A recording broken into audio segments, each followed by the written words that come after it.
오늘 함께 은혜를 나눌 말씀 보겠습니다. 사도행전 28장 7절로 15절 말씀 봉독해 올리겠습니다. 사도행전 28장 7절에서 15절 말씀입니다. 이 섬에 제일 높은 사람 버블리오라 하는 이가 그 근처에 토지가 있는지라 그가 우리를 영접하여 사흘이나 친절히 유숙하게 하더니 버블리오의 부친이 열병과 이질에 걸려 누웠거늘 바울이 들어가서 기도하고 그에게 안수하여 낫게 하매 이러므로 섬 가운데 다른 병든 사람들이 와서 고침을 받고 후한 예로 우리를 대접하고 떠날 때에 우리 쓸 것을 배에 올리더라. 석 달 후에 그 섬에 과동한 알렉산드리아 배를 우리가 타고 떠나니 그 배 기호는 디오스구로라.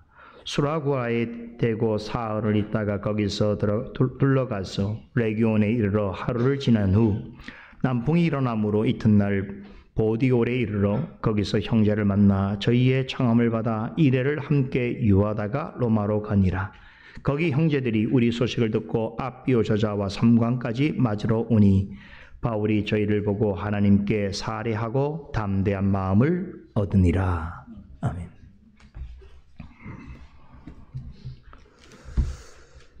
지난주에 우리는 사도 바울 일행이 담배가 파손을 당해 그 배에 타고 있던 모든 사람이 멜리데 섬에 도착한 후 겪게 된 첫 번째 이야기를 살펴보았습니다. 처음 보는 해안에 가까운 곳으로 진입하던 배는 그만 모래더미에 부딪혀 자초하고 말았습니다.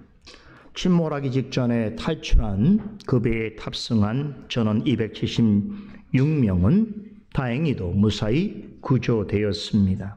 하지만 누구도 그들이 표착한 섬이 멜리데라고 하는 것을 몰랐습니다. 나중에 알고 보니 이곳은 배편을 통해 지중해 바다를 지나 로마로 향하는 사람이라면 누구나 들러야 하는 섬이었습니다. 지금은 몰타라고 불리는 이 섬은 피난처라고 하는 의미를 지닌 곳답게 현재는 세상에서 세계적인 휴양지로 널리 알려져 있습니다. 다시금 기억해 둘 것이 있습니다. 바울과 한 배를 탄 사람들이 로마로 가려면 반드시 들러야 하는 이 섬에 어떻게 오게 되었는가 하는 것입니다. 매서운 폭풍에 의해 이곳까지 떠밀려왔습니다. 그들을 이 섬까지 데려다 준 것은 거센 바람과 파도였습니다. 하지만 누가는 이러한 일이 일어나게 된 실제적인 배후에 관한 이야기를 들려주고 있습니다. 바울 일행이 이곳에 오게 된 것은 우연히 되어진 일이 아니라는 것입니다. 하나님의 인도하심의 결과입니다. 누가는 이 사실을 강조합니다. 하나님은 배에 탄 모든 사람을 질리게 하고 두렵게 만들고 심지어 살 소망까지 빼앗아간 가공할 만한 폭풍마저 당신의 작정하신 뜻을 이루는 수단으로 사용하셨습니다. 이 무서운 폭풍은 그들 모두를 로마로 가기 위해서는 반드시 거쳐가야 하는 멜리데 섬으로 데려다 주었습니다. 여기에 하나님의 놀라우신 섭리가 있습니다. 마태복음 8장에 보면 예수님의 제자들이 갈릴리 호수를 지날 때에 큰 폭풍을 만나 죽을 지경에 이르게 되었을 때에 뱃머리에서 주무시던 예수님을 깨운 이야기가 나옵니다. 갈릴리는 평소에는 잔잔한 호수였습니다만 폭풍이 일면 사나운 바다와 같았습니다. 배에 타고 있던 제자들은 대부분 갈릴리 출신의 어부들로 배를 운영한 경험이 많았으며 호수의 기후 변화에도 익숙하였습니다. 그야말로 바다에서 산전수전을 다 겪은 사람들입니다. 그런데 그날 밤의 폭풍은 예사롭지 않았습니다. 처음 보는 바람과 파도였습니다. 얼마나 강력했던지 어부 출신의 제자들조차 이러다가 죽겠구나 하는 생각을 하게 되었습니다. 배가 파손되어지는 것은 차치하고 생명을 잃을 것 같은 두려움과 공포심에 떨었습니다. 급기야 제자들은 주여 구원하소서 우리가 죽겠나이다 라고 외치며 고이 주무시는 예수님을 깨우기 시작했습니다. 그때 예수님께서 제자들을 향해서 뭐라고 하신 줄 아십니까? 어찌하여 무서워하느냐 이 믿음이 적은 자들아 라고 책망하셨습니다. 주님과 함께 한 배를 타고 있음에도 자신의 살 길을 염려하는 제자들의 아우성을 믿음의 문제로 보셨습니다. 그러시고는 일어나셔서 바다와 바람을 꾸짖으셨습니다. 그 순간 예수님의 꾸중을 알아들었다는 듯이 바람이 잦아들었고 물결은 잔잔해졌습니다. 방금 전까지 배와 제자들을 삼킬 듯이 맹렬하게 불던 폭풍이 마치 인격을 가진 존재인 양 예수님의 명령에 순종했습니다. 이 광경을 목격한 제자들은 다 같이 놀라며 이렇게 외쳤습니다. 이분이 어떠한 사람이기에 바람과 파도가 순종하는고. 이렇게 감탄하며 이 이야기는 종결됩니다. 예수님의 제자들이 갈릴리 호수를 건너다가 폭풍을 만난 사건과 오늘 바울 일행이 로마로 가다가 폭풍을 만난 사건은 여러 가지 면에서 유사점이 있습니다. 예수님의 제자들과 배의 선원들은 주님의 말씀보다 자신들의 지식과 경험을 더 신뢰했습니다. 그 결과 예상치 못한 폭풍을 만났습니다. 처음에는 자신들의 힘과 지혜로 어려움을 이겨내고자 무진장 애를 썼습니다. 하지만 결국에는 실패하고 말았습니다. 이후에 큰 두려움과 공포에 시달렸습니다. 살 수 있다라고 하는 소망마저 사라졌습니다. 그들로서는 이 어려움을 극복할 수 없었습니다. 그런데 이 두 경우 모두 그들이 만난 폭풍 가운데 하나님께서 함께 계셨습니다. 하나님께서는 그들에게서 구원받을 여망조차 완전히 없애버린 폭풍을 당신의 뜻을 이루는 거룩한 방편으로 사용하셨습니다. 사람들을 두렵게 하던 폭풍이었지만 하나님에게는 순한 양 같았습니다.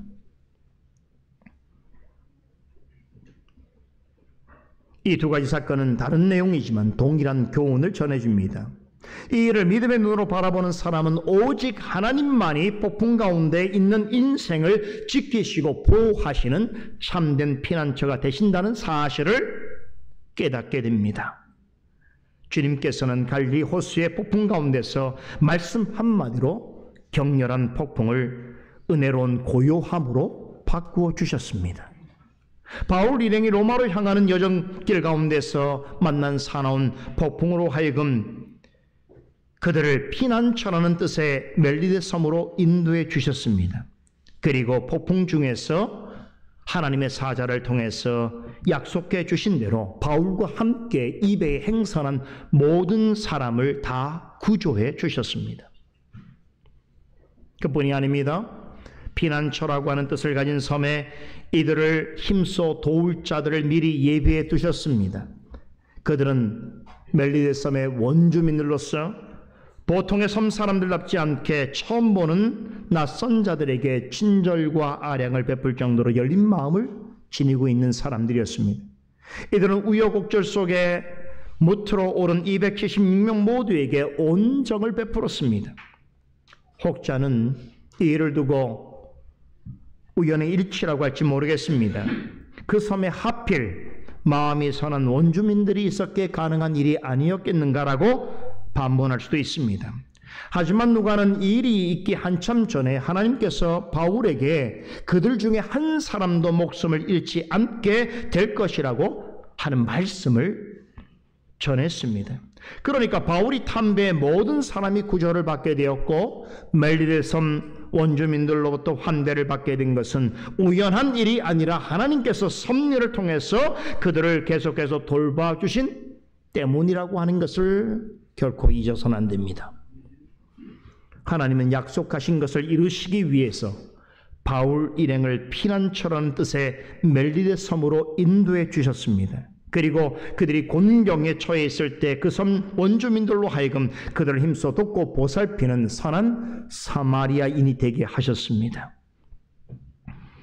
당시 그리스어와 라틴어를 사용하는 문화권 사람들은 페니키어를 사용하는 이들을 야만인 취급을 하였습니다. 그렇지만 이곳 원주민들은 다른 문명화된 문화를 지니고 있었으며 무엇보다도 낯선 이방인이라 하더라도 자원하여 돕고자 하는 마음을 가지고 있는 대단히 인격적이고 인간미가 넘치는 사람들이었습니다.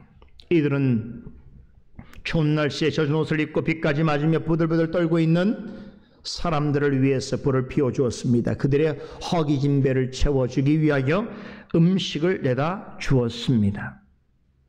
그런데 이렇게 온정이 넘치는 분위기 가운데 전혀 예상치 못한 사건이 발생했습니다. 바울이 다른 사람들을 위해서 한 움큼 나뭇가지를 불 속으로 넣으려고 하는 순간 독사에 물리게 되었습니다. 잡목가지 속에 숨어있던 독사가 그의 손을 문채 매달려 있었습니다. 그 광경을 지켜본 원주민들은 바울이 곧 죽게 될 것이라고 생각했습니다. 바울에 대해서 잘 몰랐지만 독사에게 물렸다는 사실을 근거로 아마도 그가 살인범일 것이라고 추정했습니다. 그가 흉악한 범죄자인 고로 어찌어찌해서 바다에서는 겨우 목숨을 건졌는지 모르지만 이제 공의의 여신의 심판을 더는 피할 수 없게 된 것이라고 확신했습니다. 원주민들은 선하고 관대한 성품을 지니고 있었지만 하나님의 존재에 대해서는 또는 하나님이 하시는 일에 대해서는 아무것도 몰랐습니다. 그들은 예나 지금이나 하나님을 알지 못하는 사람들이 보편적으로 가지고 있는 사상에 사로잡혀 있었습니다. 이 사상에 따라서 그들은 사람이 자신이 행한 행위에 따라서 복을 받기도 하고 화를 입기도 한다는 일명 인과응보, 권선징악 사상을 신봉했습니다. 이런 관점에서 바울이 독사에 물리게 된 것은 그가 악한 일을 행했기 때문이고 이 일에 대해서 정의 여신이 심판하는 것이라고 판단했습니다.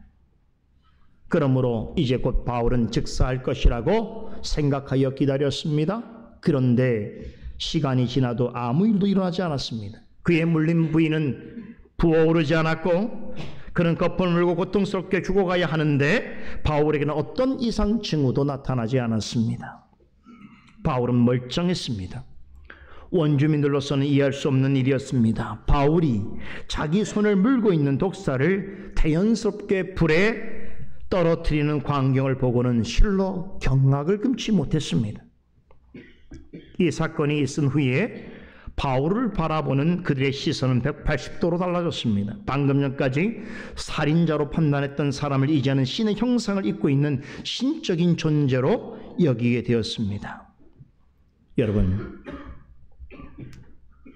잘 생각해 보세요. 사람의 생각과 판단이라는 것은 보여지는 현상 앞에서 이렇게 한순간 극단에서 극단으로 옮겨가기 쉬운 법입니다. 이게 사람의 생각과 판단인 것이. 여러분, 이것은 멜리드 섬 사람들만 그런 것이 아닙니다. 하나님을 알지 못하는 사람들과 군중들에게서 나타나는 아주 보편적인 현상입니다.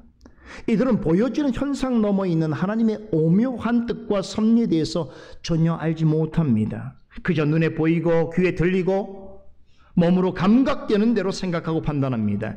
이것은 어리석은 대중의 특징입니다. 현대 민주주의를 다른 말로 대중민주주의라고 합니다. 즉 대중이 정치의 주체로서 선거나 정치 참여를 통해서 정치 과정에 직접 참여할 수 있다는 뜻에서 그렇게 부릅니다. 하지만 정치 역사를 보면 대중이 지혜롭고 합리적일 때보다는 그렇지 못한 때가 훨씬 더 많았습니다. 만일에 대중이 지혜롭고 합리적이라면 과거에 있는 잘못을 반복하진 않겠지요. 그렇죠. 대중이 잘못되면 집단적으로 극단적인 방향으로 치닫게 되는 경우가 많습니다. 그래서 지난번에는 이 정부를 선택하고 다음번에는 저 정부를 선택합니다.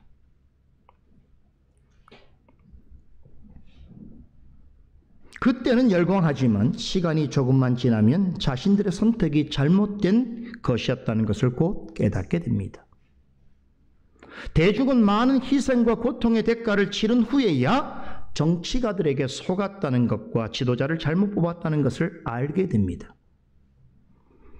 멜리데 섬 원주민들도 개별적으로는 좋은 사람들이었습니다만 대중적으로는 참과 거짓, 진리와 비진리를 명확하게 분별하지 못하는 사람들이었습니다. 눈에 보이는 현상만 볼 뿐 눈에 보이지 아니하는 하나님이 행하시는 일에 대하여 전적으로 무지했습니다. 그러다 보니 무슨 일을 생각하고 행동하는 것이 극단으로 쉽게 치닫게 되었던 것입니다. 지난주에 바울이 자신의 손을 물고 있는 뱀을 불에 떨어뜨린 사건이 지니고 있는 영적인 의미에 대해서 말씀을 드렸습니다.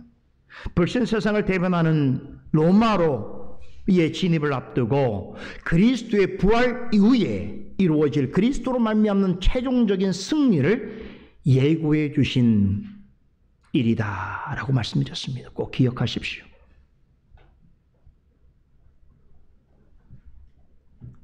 여러분, 바울이 세상의 관점에서는 어떤 모습으로 로마로 들어가고 있습니까? 여전히 죄수입니다. 사슬에 묶인 채 로마로 들어가고 있습니다. 그에게서는 어떤 희망을 찾아보기가 어렵습니다. 그러나 하나님의 관점에서 본다면 로마로 향하는 바울의 걸음은 그리스도의 복음으로 사탄의 본거지인 로마를 정복하고 이후로 로마가 낸 길을 따라서 온 세상에 복음이 전파됨으로써 주 안에서 최후 승리를 얻게 될 것을 예언적으로 보여주는 참으로 기쁨과 환희가 넘치는 장면이 아닐 수 없는 것입니다. 여기에 믿는 자의 역설이 있는 것입니다. 세상에서 볼 때는 보잘것없고 실패한 자 같으나 하나님 편에서는 승리가 예고된 삶을 살아가는 인생인 것입니다. 그러나 하나님을 알지 못하는 원주민들과 이방인들은 이 사건을 통해서 드러내시고자 하는 하나님의 뜻과 섭리에 대해서 알 리가 없었습니다. 독사에 물린 바울이 죽지 않는 현상에만 집중했습니다. 당연히 죽을 거라고 생각했던 사람이 아무렇지도 않은 듯 자신의 손을 물고 있는 독사를 불에 떨어뜨려 버리고 오히려 그 독사가 불타 죽는 광경을 보게 되자 방금 전까지만 하더라도 대중이 살인자라고 지목했던 바울을 이제는 살아있는 신이 아닌가 하고 생각하게 되었던 것입니다. 사람의 어리석음은 극단에서 극단으로 순간적으로 바뀝니다. 뭐 때문에요? 눈에 보이는 현상 때문에. 현상이 속일 수 있는 것이죠. 여러분 기억하실지 모르겠습니다만 이와 비슷한 일이 바울의 제1차 전도 여행 때도 있었지요. 바울과 바나바가 함께 루스트라라고 하는 곳에서 복음을 전할 때에 거기서 나면서부터 안진병이 되었던 한 사람을 만나서 그를 치유해 주는 일이 있었습니다. 바울은 말씀을 전할 때에 그 사람이 말씀을 듣는 태도를 보면서 그에게 구원 얻을 만한 믿음이 있는 것을 보고는 그에게 다가가서 큰 소리로 내 발로 일어서라라고 외쳤습니다. 그러자 그 자리에서 벌떡 일어나 걸었습니다. 이 광경을 지켜봤던 루스트라의 원주민들은 야, 대단한 일이다. 이들은 신들이 사람의 형상을 입고 우리 가운데 내려오셨다라고 외치면서 바울과 바나바를 신으로 추앙하면서 그들 앞에 제사를 지내려 했습니다. 그 일에 대하여 바울과 바나바는 자신의 옷을 찢어가면서 강하게 만류했습니다. 어리석은 대중을 향해서 바울은 여러분이 어찌하여 이런 일을 하려 하느냐?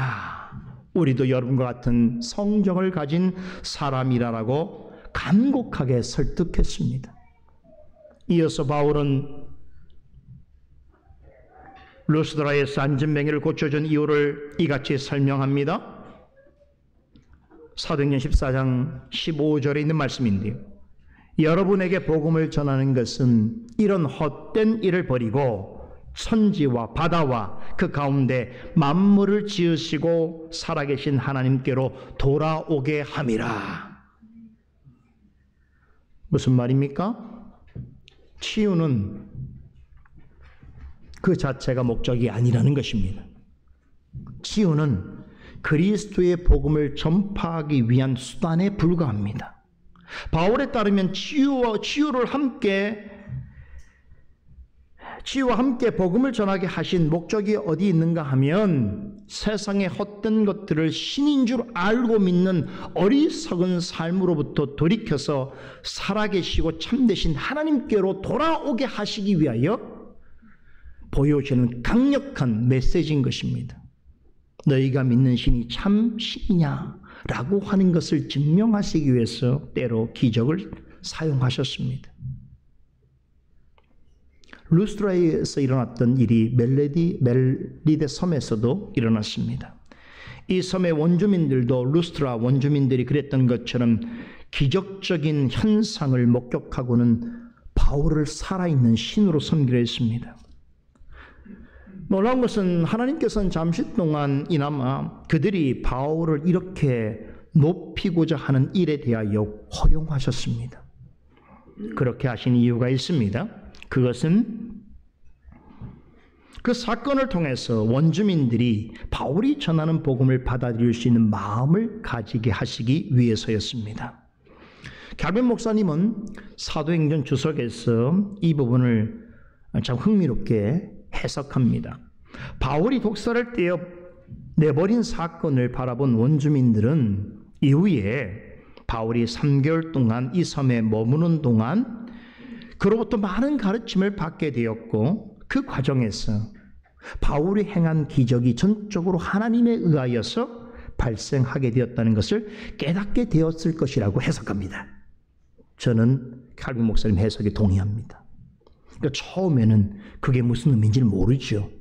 그래서 하나님이 허용하실 때까지가 기간이 있는 것이에요. 그러다가 그 계기를 통하여 하나님의 말씀을 듣고 깨닫게 되어질 때에 그 기적이 갖고 있는 참된 의미를 알게 된다는 겁니다. 교회를 처음 나올 때도 그럴 수 있는 것입니다. 교회가 어떤 것인지도 모르고 말씀이 무엇인지도 모르고 그런 성도라고 할지라도 허용해야 합니다. 그러다가 어느 기간까지 하나님의 말씀을 듣고 배우는 깨닫는 과정에서 그것이 무엇인지를 알아가게 되는 것입니다.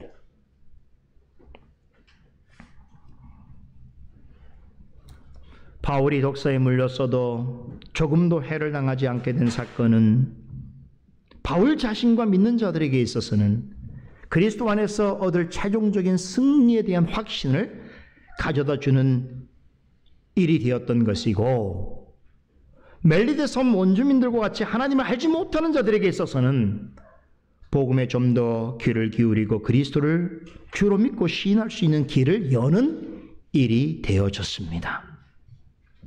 하나님께서는 이처럼 사람들 편에서는 좋지 못한 일처럼 보여지는 일이죠. 왜 하필 사도 바울이 독사에 물리게 되었는가? 그 일만 기억하는 사람들은 왜 하나님의 말씀을 전하는 자가, 그리스도를 믿는 자가 왜 저렇게 혼자 불행한 일을 당하게 되었지? 라고 생각할 법한 일인 것이죠. 하나님을 믿지 않는 사람들도 멀쩡한데 왜 하나님 믿는다고 하는데 저렇게 어려움을 당하지? 하는 일이 있을 수 있는 것입니다. 그런데 사람들이 볼 때는 좋지 못한 일, 불행한 일, 실패한 일처럼 볼 수밖에 없는 일을 통해서도 하나님께서는 협력하여 선을 이루어 가십니다. 지난 시간에 멜리데 섬은 바울 일행만을 위한 피난처가 아니라 이 섬 사람들에게 있어서도 진정한 피난처일 수 있다는 말씀을 제가 전해드렸는데 기억나십니까? 멜리데 섬은 바울 일행에게나 원주민들에게 있어서 잠시 동안 행복한 피난처가 되어 주었습니다. 그러나 기억하십시오. 이곳이 피난처라고 하는 이름을 가진 곳이지만 이들이 영원토록 머물러야 할 본향이 아닙니다. 우리도 세상에 피난처가 되어지는 곳이 있습니다. 잠시 그곳에 머물러서 주께서 우리에게 주시는 피난처로서의 느낌을 얻을 수 있을지라도 그것은 우리가 머물러야 할 영원한 피난처가 아닙니다. 그래서 그것을 떠나게 하시는 것입니다. 사도 바울도 그 일행도 그리하여 석 달 후에는 피난처란 뜻을 가지고 있는 멜리데 섬을 떠나야 했습니다. 진정한 피난처는 이 세상 어디에도 있지 않습니다. 성도들이 거할 영원한 피난처는 우리 주 여호와 하나님뿐입니다. 오직 하나님만이 우리의 유일하고 참된 피난처이십니다. 칼빈의 설명대로 이 사건 후에 원주민들이 바울로부터 복음을 듣고 그리스도를 영접하게 되었다면 그제서야 진정한 피난처를 발견하게 되었을 것입니다. 이 섬이 피난처가 아니라 이 섬에서 전해들은 복음을 통하여 깨닫게 된 그 하나님이 우리의 피난처이구나. 만일에 그것을 깨달았다면 그것은 바울이 멜리데 섬 원주민에게 선사할 수 있는 가장 큰 선물이었을 것입니다. 아무튼 바울은 이 사건을 계기로 원주민들로부터 신적인 존재로 추앙받을 만큼 대단한 신망을 얻었습니다. 이것은 바울이 계획한 일이 아닙니다. 그가 의도한 일이 아니었습니다. 그럼에도 이 일은 섬에 있는 보다 많은 사람들에게 손쉽게 다가가서 복음을 전할 수 있는 중요한 모멘텀이 되었습니다. 오늘 본문 7절에서 10절은 바울이 복음을 전하는 중에 또 다른 사건을 행한 것을 소개하고 있습니다. 앞서 살펴본 일이 있은 후에 바울 일행은 이 섬의 최고 권력자라고 하는 보블리오라고 하는 사람으로부터 극진한 환대를 받습니다. 자, 우리가 읽고 있는 개역 성경은 그를 가리켜서 이 섬의 제일 높은 사람이라고 그렇게 소개하고 있습니다만 다른 성경에서는 추장 혹은 통치자라고 하는 말로 번역하기도 하고 또 로마 정부에서 파견한 최고 관리라고 그렇게 소개하기도 합니다. 그가 누구였던 간에 한 가지 분명한 사실은 멜리데 섬에서 가장 큰 영향력을 행사하는 인물이었던 것은 분명합니다. 놀랍게도 그는 큰 부자이면서도 따뜻하고 관대한 마음을 지니고 있었습니다. 왜 놀랍습니까? 부자이면서도 이런 성품을 갖기는 대단히 어렵거든요. 그는 바울이 뱀에 물린 사건이 있은 후에 바울과 일행을 자기의 집으로 초대하여 극진히 대접합니다. 7절에 보면 누가가 뭐라고 표현합니까? 그가 우리를 영접하여라고 기술합니다. 이 점으로 볼 때에 배에서 구조된 모든 사람을 다 초대한 것이 아니라 바울과 각별한 친분 관계에 있는 몇 사람을 택하여 초청한 것으로 보입니다. 바울과 누가와 아리스도다고, 그렇죠?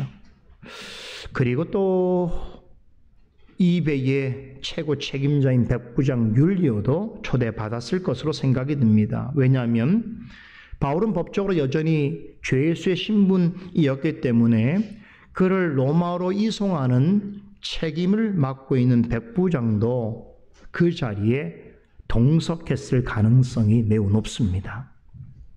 보블리오는 사흘 동안이나 이들을 자신의 집에 머물게 하면서 아주 후하게 대접했습니다. 여러분, 바울이 이 멜리데 섬의 최고 권력자인 보블리오라고 하는 사람과 깊은 교제를 가지게 되었다라고 하는 것은 두 가지 점에서 매우 놀라운 하나님의 섭리였습니다. 첫째로 보블리오의 가정과 멜리데 섬 사람들에게 복음을 전할 수 있는 좋은 기회를 얻게 되었다는 점에서 그와의 만남은 하나님의 간섭하시는 특별한 섭리의 결과였다라고 할 수 있습니다. 바울은 자신의 일행과 함께 보블리오의 집에서 머무는 동안 그의 아버지가 병상에 누워 있다는 것을 알게 되었습니다. 보블리오는 굉장한 부자였지만 자신의 아버지의 질병만큼은 어찌할 수 없었습니다. 누가는 의사 출신답게 그의 아버지가 앓고 있는 질병을 단번에 알아보았습니다. 그는 열병과 이질에 걸려서 침상에 누운 채로 있었습니다.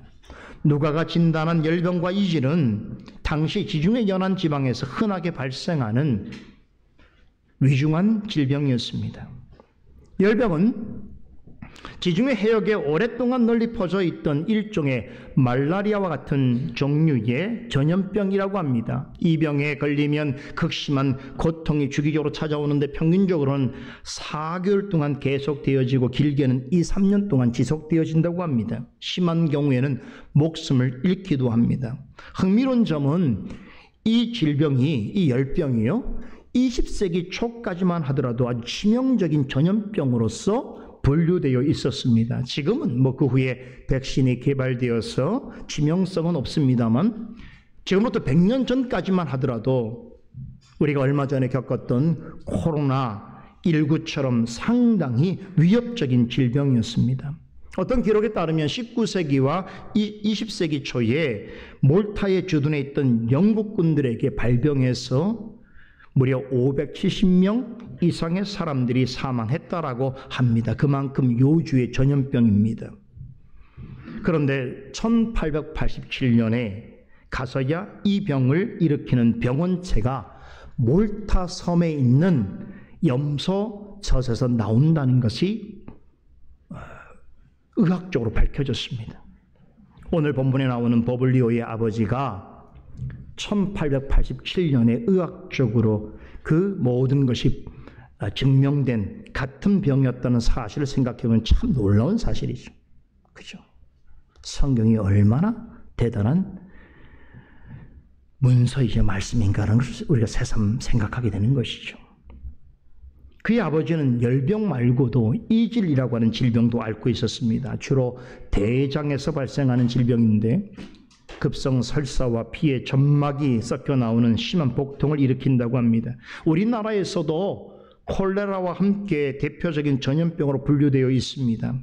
지금 설명드린 이 두 가지 질병은 성경에 기록되던 시기에도 횡행했습니다. 당시에는 굉장히 위험한 질병이었습니다. 누가는 버블리오의 부친이 앓고 있는 질병을 의사답게 한 번에 정확하게 진단했습니다. 하지만 의사라고 하더라도 고칠 방법이 없었습니다. 버블리오는 바울이 얼마 전에 독사에게 물렸지만 아무런 해도 당하지 않았다고 하는 그 사건에 관한 소문을 듣게 되었을 것이고 그때 바울을 범상치 않는 사람이라고 여겼을 것입니다. 하지만 자신의 아버지의 질병을 고쳐달라고 부탁할 엄두를 내지 못했습니다. 본문을 보면 버블리오가 바울에게 병을 고쳐달라고 부탁했거나 강권한 흔적이 전혀 보이지 않습니다. 버블리오는 문명인입니다. 문명인으로서 의사도 아닌 사람에게 이 위중한 병을 고쳐달라고 하는 것은 이치에 맞지 않느니라고 생각했는지도 모릅니다. 상식 있는 사람이 할 만한 일이죠. 누가 보더라도 쉽게 고쳐질 질병이 아니었습니다. 그런데 의사도 아닌 바울이 적극 나섰습니다. 버블리오의 집에 머무는 동안 그의 부친이 병상에 누워있다는 것을 알게 된 바울은 그가 있는 곳으로 들어가서 그의 몸에 손을 대고 손을 얹고 기도하였습니다. 그러자 부친의 질병이 말끔히 치유되었습니다. 이 광경은 일전에 예수님께서 행하신 한 가지 기적 사건을 떠오르게 합니다. 공생의 초기에 베드로의 집을 방문하셨을 때에 그의 장모도 버블리오의 부친이 앓고 있는 같은 병, 열병을 앓아 누워 있었습니다. 예수님께서는 그녀에게 다가가서 몸에 손을 대고 기도하셨습니다. 그러자 열병이 떠나갔고 고침을 받았습니다. 베드로의 장모는 그 자리에서 일어나 예수님께 경의를 표하면서 시중을 들었습니다. 과거에 예수님께서 행하셨던 이적이 이제 멜리데 섬에서 바울에 의해서 재현되어지고 있습니다. 마치 평행이론 같은 일이죠.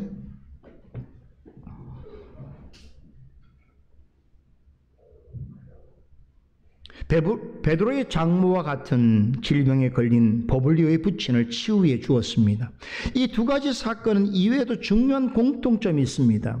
베드로의 장모를 고쳐주셨다는 소문을 들은 많은 사람들이 예수님께 몰려왔습니다. 그러자 예수님께서 그들의 질병을 고쳐주셨습니다. 바울 역시 버블리오의 부친의 치유 소식을 들은 사람들이 몰려오자 그들의 질병을 고쳐주었습니다. 이 사건은, 이 두 가지 사건은 마치 데칼코마니 같이 이렇게 유사점이 있습니다.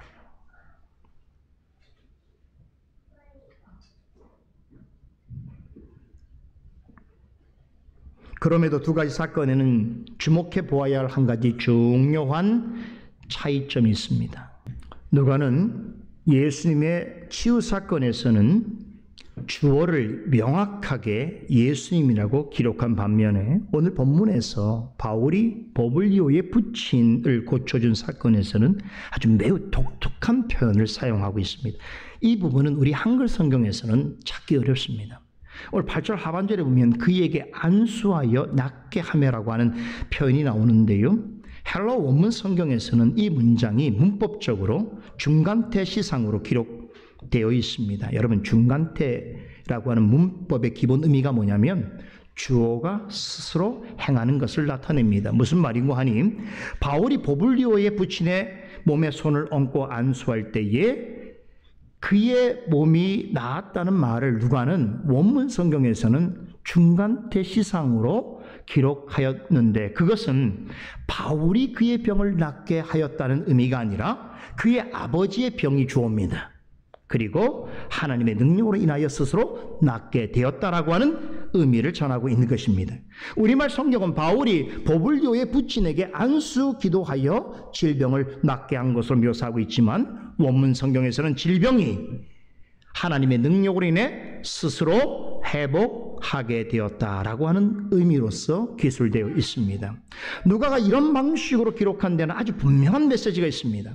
현상적으로는 바울이 안수 기도함으로 버블리오의 부친의 병을 낫게 한 것처럼 보이지만 실제로는 살아계신 하나님께서 바울을 통해 그의 병을 치유해 주셨다는 것입니다.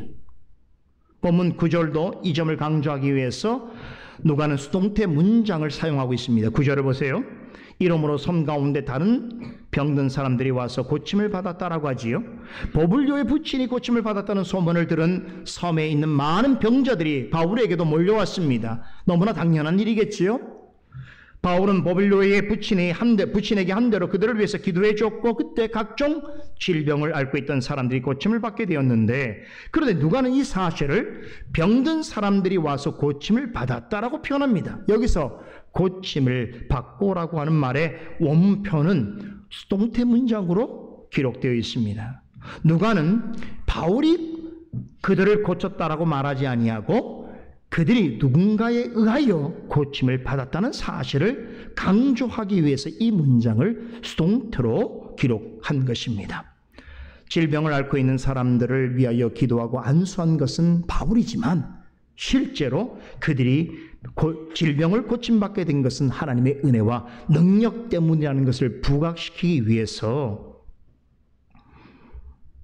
버블리오의 부친이 고침받은 것과 같은 방식으로 설명하고 있는 것입니다. 우리 한글 성경으로는 보기 어려운 내용이지만 원문 성경은 명확하게 이 부분을 설명해 주고 있습니다. 우리는 이 점을 간과해서는 안 됩니다. 현상적으로 예수님과 바울이 행한 치유는 같은 것으로 보이지만 근본적인 큰 차이가 있다는 것입니다. 예수님께서는 당신의 권능으로 고치셨다면 바울은 하나님의 능력으로 치유했다는 것입니다. 멜리데 섬에서 많은 사람이 고침을 받은 것은 바울의 능력에 의해서가 아니라 하나님께서 행하신 일입니다. 이 점을 분명하게 독자들에게 전달하기 위해서 누가는 질병을 고쳤다라고 하는 이 과정을 중간태와 수동태라고 하는 매우 특별한 문장으로서 기록했던 것입니다. 멜리데 섬에서 바울이 행한 기적 사건들은 온전히 하나님 능력으로 되어진 것입니다. 하나님께서는 바울을 통해서 여러 가지 기적을 행하게 하셨습니다. 우리는 그 이유를 알아야 합니다. 그것은 바울 자신을 드러내기 위해서가 아닙니다. 그를 높이기 위해서가 아닙니다. 멜리데 섬 사람들에게 하나님의 살아계심을 증거하는 동시에 그리스도의 복음을 잘 전하기 위해서입니다. 이 거룩한 목적을 위해서 기적이라고 하는 것을 방편으로 사용하셨습니다. 바울은 사람의 병을 고쳐주는 의사가 아닙니다. 그의 관심은 사람들의 영혼을 살리는 데 있습니다. 하나님께서는 모든 성경이 기록되기 이전까지는 특별한 섭리 아래에서 자연법칙을 넘어서는 여러 가지 기적을 통해서 사람들에게 복음을 집중케 하시고 그리스도 앞으로 인도하시게 하셨습니다. 그런데 온전한 복음을 모든 성경에 다 기록하게 하신 후에는 기적보다 더 확실하고 효과적인 말씀을 통해서 죄인들을 부르시고 변화시키십니다. 로마서 1장 16절에서 바울은 그리스도의 복음이야말로 모든 믿는 자에게 구원을 주시는 하나님의 능력이라고 전했습니다. 과거에는 기적과 이적을 통해서 하나님의 능력을 나타내시고 복음으로 이끄시는 일이 있었다 하지만 하나님의 능력 자체인 복음이 말씀을 통해서 분명하고 명료하게 전달되고 있는 지금은 복음을 통해서 구원의 역사를 이루어 가심을 믿으시기 바랍니다. 한 가지 분명한 것은 그 당시에도 바울의 가장 큰 관심사는 복음이었습니다.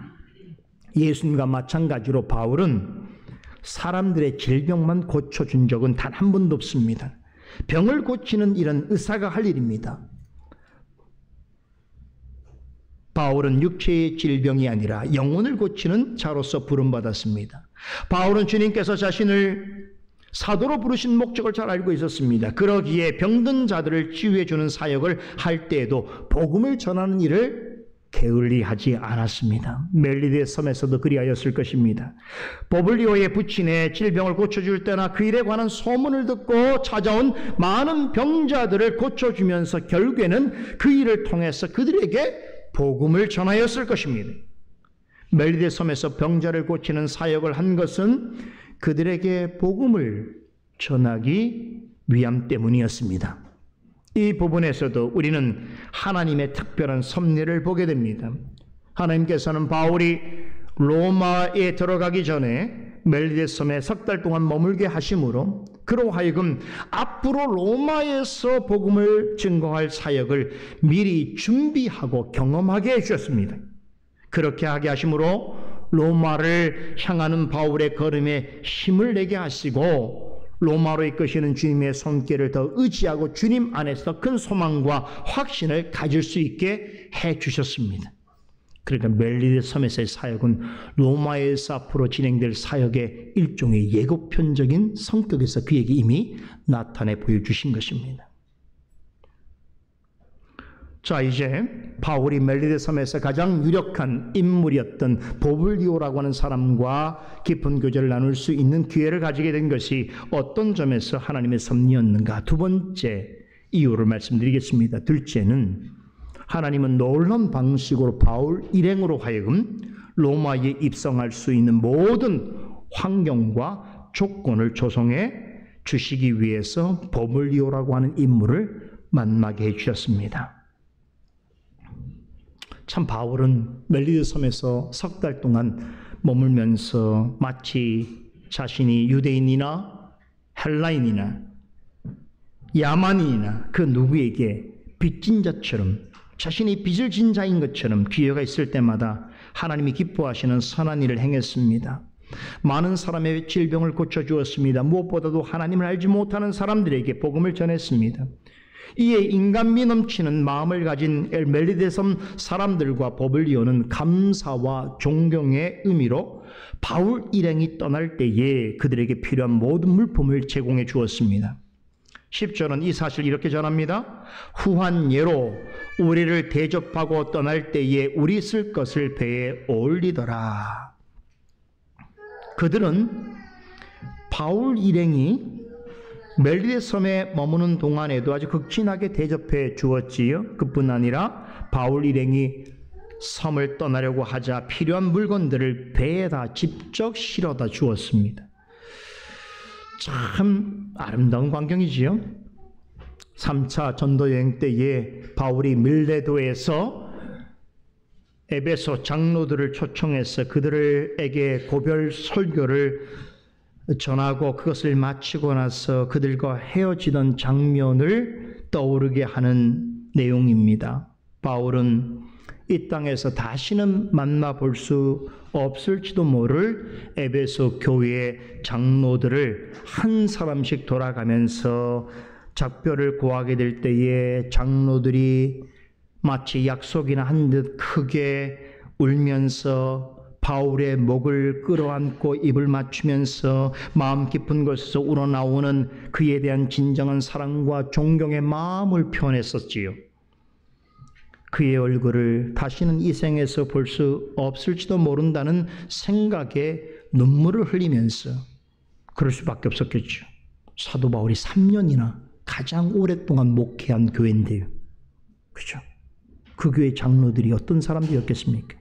사도 바울의 복음 전도로 예수를 믿게 되었고 세움을 받은 직분자들이었기 때문에 보통 사람들과는 다른 마음을 갖고 있었을 것입니다. 그래서 이제 바울이 떠나면 다시는 볼 수 없을지도 모른다는 생각을 가지고 이 애틋한 마음을 존경과 사랑의 마음으로 표현했습니다. 그래서 그들은 눈물을 흘리면서 바울이 배를 타고 가는 곳까지 나와서 따뜻하게 전송해 주었습니다. 다시 생각해 봐도 가슴 먹먹한 감동적인 장면이 아닐 수 없습니다. 오늘 본문에 바울을 극진하게 떠나보내는 벨리데 섬 사람들의 모습 속에서도 그와 같으면서도 또 다른 감동을 받게 됩니다. 난파된 배에서 구조된 모든 사람은 멜리데 섬 원주민들로부터 후한 대접을 받았습니다. 특히나 원주민들과 버블리오는 바울 일행에게 특별한 친절을 베풀었습니다. 그들은 바울과 아무런 관련이 없는 이방인들이었음에도 바울 일행에게 진정한 친구가 되어 주었습니다. 하나님께서는 바울에게 그들이 베푼 극진한 대접에 대해서 신세를 갚을 기회를 허락해 주셨습니다. 그게 뭐였겠습니까? 그들의 문제가 되는 일들을 돌아보고 질병을 고쳐주고 무엇보다도 그 섬 사람들에게 복음을 전해주면서 그들에게 진 사랑의 빚을 갚았습니다. 이게 성도의 모습인 거예요. 그러자 버블리오와 멜리데 섬 사람들은 그에 대한 답례로 바울 일행이 항해에 필요한 물품들을 아낌없이 제공해 주었습니다. 이렇게 주 안에서 행하는 선행은 또 다른 선행을 낳기 마련입니다. 갈라디아서 6장 9절에서 사도 바울은 성령의 영감된 가르침으로 모든 그리스도를 향해서 이러한 격려의 말을 전합니다. 우리가 선을 행하되 낙심하지 말지니 포기하지 아니하면 때가 이름에 거두리라. 아멘. 아멘이죠.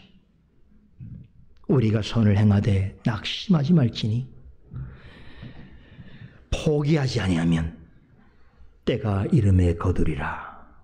주 안에서 다른 사람을 유익하게 하고 복되게 하는 선행은 반드시 그 열매를 거두게 된다는 것을 잊지 마시기 바랍니다. 주님은 지극히 작은 자 하나에게 행한 선행도 기억하신다고 말씀하셨습니다. 내 형제 중에 이 작은 소자 하나에게 한 것은 곧 내게 한 것이라고 말씀하셨습니다. 만일에 우리가 선을 행한 것을 사람이 기억하지 못할지라도 우리 주님께서는 기억하시고 그것은 당신에게 행한 것처럼 여기실 것이라고 하셨습니다. 그러하기에 어떤 기회 어떤 방편을 사용하셔서라도 갚아주십니다. 선행은 구원의 조건이 아닙니다. 하지만 선행은 구원받은 자에게서 마땅히 있어야 할 결과요 증거입니다. 선행은 주님께서 우리에게 주신 성령의 능력과 인도를 통해서 우리의 삶 속에 맺게 하시는 열매인 것입니다. 여러분, 신약 성경에서 말하고 있는 선행, 이 선행을 영어로 뭐라고 표현한 줄 아세요? 영어로 giving입니다. 나눠주는 것. 그 말이 우리말로 선행으로 번역하는 것입니다. 선행은 giving이, 선행은 주 안에서 좋은 것, 유익한 것, 아름다운 것을 나누어 주는 것입니다. 선행은 주 안에서 사랑과 희락과 평과 오래 참음과 자비와 양성과 충성과 온유와 절제와 같은 성령의 열매를 나누는 것입니다. 선행은 주 안에서 시간과 기회와 생명과 복음을 나누는 것입니다. 선행은 받는 것보다 주는 것이 더 복이 있다라고 하는 말씀을 실제 삶 속에서 실천할 수 있는 가장 실제적인 행위인 것입니다. 이런 점에서 볼 때 하나님께서 바울 일행을 멜리데 섬으로 인도하여 그곳에서 3개월 동안 머물게 하신 데는 여러 가지 이유가 있을 수 있겠으나 그 중에서도 주 안에서 베푸는 것이 얼마나 복된 삶인가, 주 안에서 다른 사람에게 유익하고 덕이 될 만한 좋은 것을 베풀 수 있는 것을 소유하고 있는 삶이란 얼마나 가치 있는 것인가를 직접적으로 경험하게 하신, 그것도 여러분 중요한 목적 중에 하나였던 것입니다. 바울 일행은 멜리데 섬 사람들이 사랑의 마음으로 공급해 주는 것들을 귀한 마음으로 알고 감사히 받았습니다. 바울은 이 일을 로마로 가는데 꼭 필요하지만 자신들로서는 스스로 마련할 수 없는 부족분을 하나님께서 채워주시는 일로 여겼습니다. 바울은 자신이 원주민들을 치료해준 대가로 받은 것이 아닙니다. 하나님께서 그들을 통해 자신들의 결핍을 채워주시는 은혜로운 역사로 이해했습니다. 그러기에 멜리데 섬 사람들의 선행을 기쁘게 받아들였습니다. 주님께서는 이렇게 말씀하셨죠. 먼저 하나님의 나라와 그의 의를 구하라. 그리하면 이 모든 것을 내게 더하시리라라고 약속하셨습니다. 정직하고 신실한 마음으로 하나님의 이름과 영광을 위해서 신령한 일을 먼저 행할 때에 하나님께서는 우리가 미처 구하지 아니한 것도 매우 놀라운 방식으로 채워주십니다. 사도 바울은 고린도전서 9장 11절에서 아주 놀라운 말씀을 전합니다. 쉬운 번역으로 전하면 이렇습니다. 우리가 여러분에게 영적인 것으로 씨를 뿌렸으면 여러분에게서 물질적인 것으로 거둔다고 해서 그것이 지나친 일이겠습니까? 놀랍죠?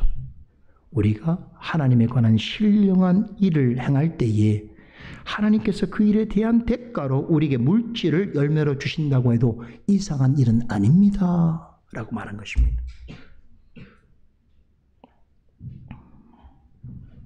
바울은 멜리데 섬 사람들에게 신령한 일을 행했습니다. 그런데 그 일한 일에 대한 대가로 보답으로 그들로부터 로마로 가는데 정말 필요한 물품들을 제공받았습니다. 딱 이 말씀이지요. 우리가 영적으로 씨를 뿌렸으면 물질적인 것으로 거둔다고 해서 그것은 지나친 일은 아닙니다. 그런데 중요한 것은 이 모든 일을 바울은 하나님의 섭리 가운데서 이루어지는 일로 여겼습니다. 자신이 잘했기 때문이 아니고 하나님께서 신령한 일을 행하는 자신을 우리를 기쁘게 여기시사 구하지 아니하는 필요한 것들까지 채워주시는 일로 여겼던 것입니다.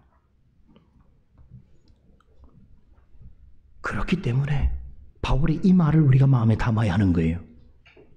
우리는 선을 행하되 낙심하지 말고 포기하지 아니하면 때가 이름에 거두리라. 하나님의 이름으로 하나님의 영광을 위하여 행하는 선은 신령한 일일지라도 반드시 때가 되면 열매를 얻게 되어 있습니다. 이제 오늘 본문의 두 번째 단락 이야기를 봐야 되는데요. 11절에서 15절까지는 바울 일행이 멜리데 섬을 떠나서 드디어 로마에 이르게 되는 마지막 여정을 소개하고 있습니다. 누가는 멜리데 섬에서 3개월을 보낸 바울 일행이 로마에 이르는 경로를 간략하면서도 또 비교적 상세하게 기록하고 있습니다. 재미있는 것은 11절에서 13절까지는 마지막으로 로마로 향하는 여정의 마지막으로 배를 타고 항해한 경로를 전해주고 있고요. 14절과 15절은 육로를 통해서 로마에 이르는 여정을 소개해주고 있습니다. 오늘은 아주 제가 간단하게만 경로를 여러분 전해드리고, 자, 이 부분에 대해서는 제가 다음 시간에 이제 그림을 통해서 이 경로를 자세하게 소개해드리도록 하겠습니다. 파선한 배에서 구조된 바울을 비롯한 모든 사람은 석 달 동안 멜리드 섬에서 지내게 되는데,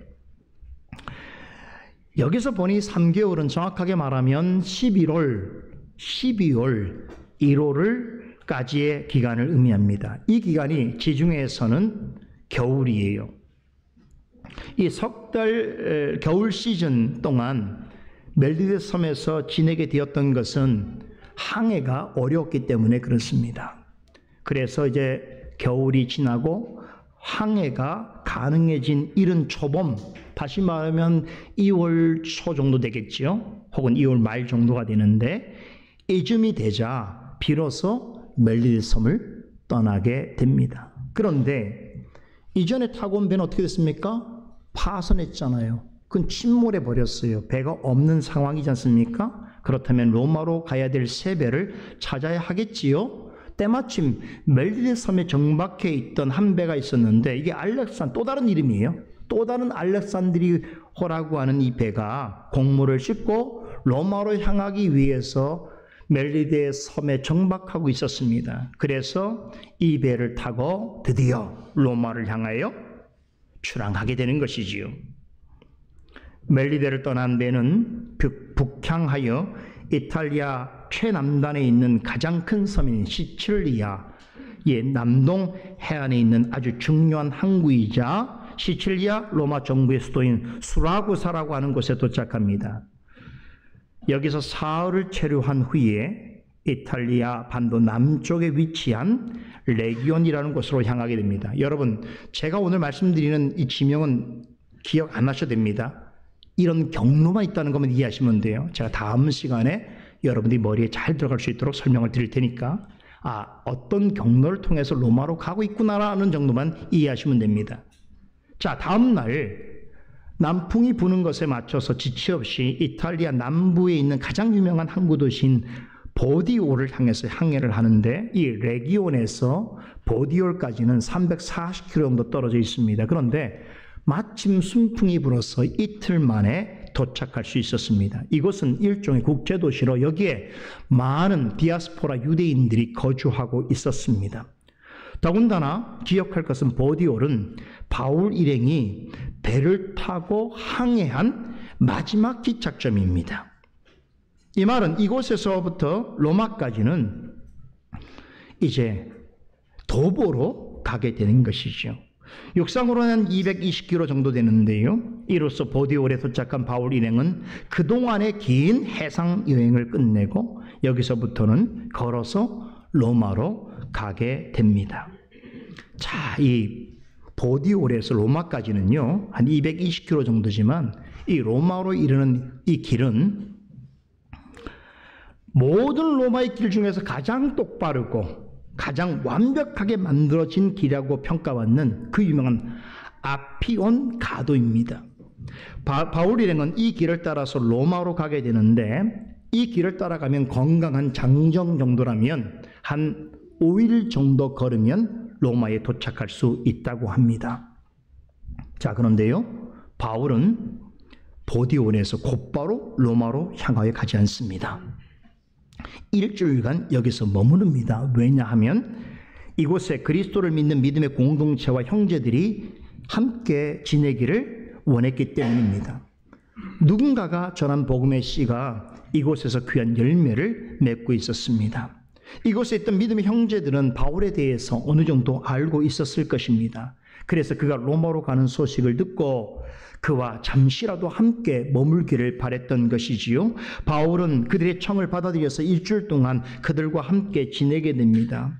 자, 그런데 생각해 보세요. 제수의 신분인데 어떻게 그들과 일주일 동안 자유롭게 지낼 수 있었겠습니까? 이것은 아마도 백부장 율리오가 바울에게 또다시 왜 또다시란 말은 어떻습니까? 지난번에 가이사를 출발해서 시돈항에 갔을 때 시돈에서도 믿음의 형제들이 있다는 걸 알고 율리오가, 백부장 율리오가 그들과 함께 교제할 수 있도록 허락해 줬던 것처럼 이번에도 보디올에 있는 믿음의 형제들과 자유롭게 교제할 수 있도록 배려해 주었던 것입니다. 그렇게 해서 바울은 로마로 향하는 마지막 도보 여행 전에 보디올에서 매우 의미 있는 시간을 보내게 됩니다. 로마로 입성하기 직전에 바울이 보디올에서 믿음의 형제들과 만나서 일주일 동안 교제를 나누게 되었다는 것은 그에게 있어서는 참으로 각별한 의미가 있는 일입니다. 이 대목에서도 놀라운 하나님의 섭리가 있는데요. 이 부분도 다음 시간에 좀 더 설명해 드리도록 하겠습니다. 바울 일행은 보디올에서 참 의미 있는 일주일을 보낸 후에 드디어 로마를 향한 도보 여행 길에 오릅니다. 14절 보세요. 오늘 강설 제목이지요. 로마로 가니라 라고 하는 말이 나오죠. 로마가 이제 코앞에 있습니다. 바울 일행이 최종적인 목적지인 로마를 향해 이제 마지막 여정을 출발했다는 뜻입니다. 이제 마지막 여정이에요. 그래서 로마로 가니라 라고 말하고 있습니다. 떨리지 않습니까? 이제 곧 목적지에 와 있는데 저만 떨립니까? 설레요. 이제 곧 로마로 도착할 걸 생각하니까. 이제 며칠 후면 로마에 도착할 것입니다. 그런데 그 와중에 정말 놀랄만한 일이 일어납니다. 바울 일행이 로마를 향해서 오고 있다라고 하는 소식을 로마에 있는 로마 교회의 성도들이 이미 전해 듣고는 바울과 일행을 영접하기 위해서 먼 거리에 마중 나옵니다. 오늘 성경 보니까 아비오 저자인데 아비오 광장이란 곳과 삼관인데요. 개역 개정판에서는 로마 지역명을 따라서 이곳을 트레이스 타베르네라고 하는 곳으로 지역명을 쓰고 있는데 여기까지 마중을 나갑니다.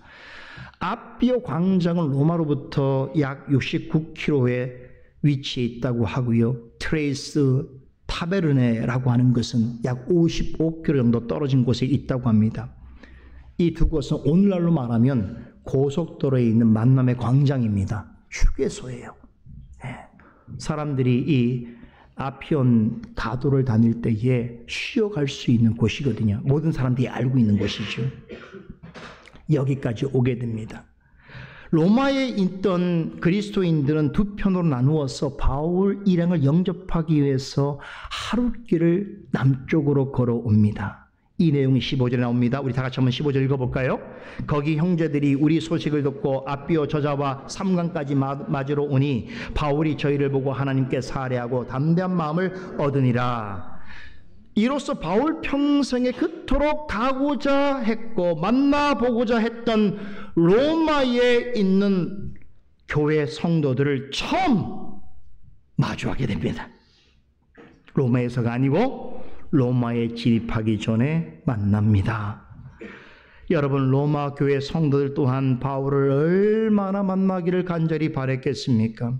몇 해 전에 바울이 로마의 교회 성도들을 위해서 보내준 로마서, 그리고 또 다른 여러 서신서를 통해서 바울이라는 사람의 존재를 이미 알고 있었고, 그가 기록한 말씀의 가르침을 따라서 아주 극심한 고난 가운데 있으면서도 신앙생활을 영위해 가고 있던 터라 바울을 직접 대면한다는 것은 그들에게 있어서도 더할 나위 없는 큰 기쁨이자 소망이었습니다. 이렇게 해서 서로를 그리워하던 사도와 성도들이 처음으로 로마로 가는 길에서 마주하게 됩니다. 얼마나 가슴이 떨렸을까요? 얼마나 감격스러웠을까요? 참, 그죠? 사도 바울이 평생토록 그리스도를 만난 이후에 가고자 했던 이 로마에 몇 차례 시도했지만 그때마다 갈 수가 없었다가 이제서야 로마 가까이에 다가갔는데, 로마로 들어가기 전에 자신을 사랑하는 자들이 미리 나와서 자신을 영접해주고 있단 말이에요. 그죠? 그들을 만났어요. 한눈에 알아봤을 것입니다.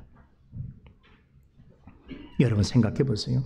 사도 바울이 이제 보디올에서 로마까지 220km의 그 여정을 걸어서 가는 동안 자신의 발걸음이 로마에 점점점 가까워지면서 많은 생각을 하지 않았겠습니까? 기대하는 일도 많았겠지만 근심되는 일도 있었을 것입니다. 한 번도 가본 적이 없는 그곳에서 과연 무슨 일이 일어날까라고 하는 생각도 있었을 것이고, 더군다나 이쯤에서 여러분, 로마 황제였던 네로가 드디어 폭군으로서의 기질을 유감없이 보여주던 시기가 바로 이때입니다. 자기 가족들 다 죽이던 시대예요. 이 시기가. 그런 폭군 네로가 통치하는 그 로마에서 과연 로마에 있는 교회와 그리스도인들이 잘 지낼 수 있을까? 어떤 피해는 입지 않을까? 또 바울 자신 역시도 난폭한 네로에게서 재판을 받게 될 일을 생각해 보면 심히 염려될 일이 많았던 것이겠죠. 주께서 이끄시는 길이라도 마음의 염려를 떨치기 어려운 상황에서, 그런데 자신을 맞이하기 위해서 생각지도 않았던 사람들이 먼 길을 걸어와서 자기를 영접해 주는 그런 경험을 하게 되었을 때에 아마도 그의 마음속에 있는 모든 염려는 눈 녹듯이 사라졌을 것입니다. 로마에 있던 믿음의 형제들은 바울이 로마에 오고 있다는 소식을 전해 듣고는 로마로부터 수십 킬로 떨어진 곳까지 와서 바울 일행을 기다리고 있었습니다. 그들을 바라보는 바울의 마음이 어땠을까요? 먼저 하나님께 감사했습니다. 우리 개역성경에 보면 살해하다라고 하는 말로 번역되어 있는데, 이 말의 참뜻은 심히 감사하다, 깊이 감사하다는 의미입니다. 바울은 자신과 일행을 영접하기 위하여 먼 길을 마다하지 않고 먼 곳까지 와서 따뜻하게 맞아주는 로마 교회의 성도들의 모습을 보면서 여러분, 무엇보다 먼저 하나님께 감사와 찬송을 드렸습니다.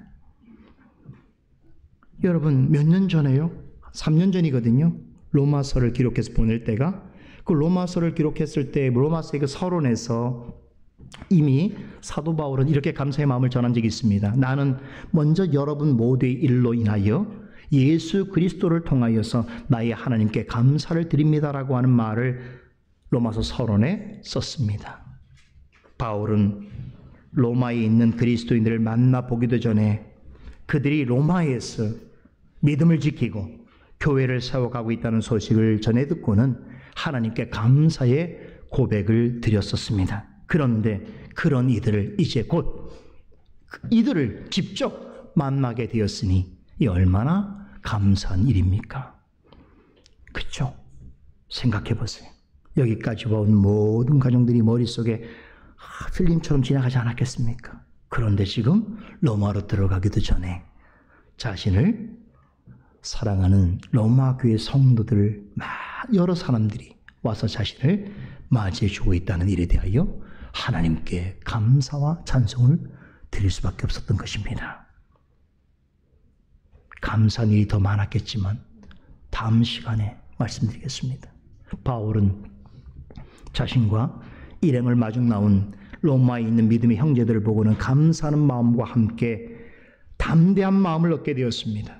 로마는 한 번도 가보지 못한 것이고 거기서 무슨 일을 만날는지 알 수 없었지만 여러분, 바로 로마에는, 그곳에는 그리스도를 믿고 따르며 복음을 듣기를 애원하고 갈망하며 바울을 사랑하고 존중하는 믿음의 형제들이 많이 있다는 사실에 바울은 크게 고무되었습니다. 비록 제수의 신분으로 로마로 들어가서 재판을 받는 동안 자유롭지 못한 생활을 할 것을 이미 알고 있었지만 자신이 로마로 오기를 손꼽아 기다리고 있는 성도들이 거기에 있고 그들과 언제든지 말씀과 교제를 나눌 수 있고 그들과 함께 그리스도의 복음으로 세상의 중심인 로마를 정복해 나가고 나아가 세상 끝까지 복음을 전파할 수 있는 기회를 얻을 수 있다라고는 사실만으로도 바울은 크나큰 용기와 담대함을 가질 수 있었던 것입니다. 이렇게 하나님께서는 바울이 로마로 입성하기 전에 그에게 크나큰 선물을 허락해 주셨습니다. 그럼 그가 로마에 들어가서는 어떤 일을 했을까요? 다음 시간에 말씀드리겠습니다. 기도하십시다.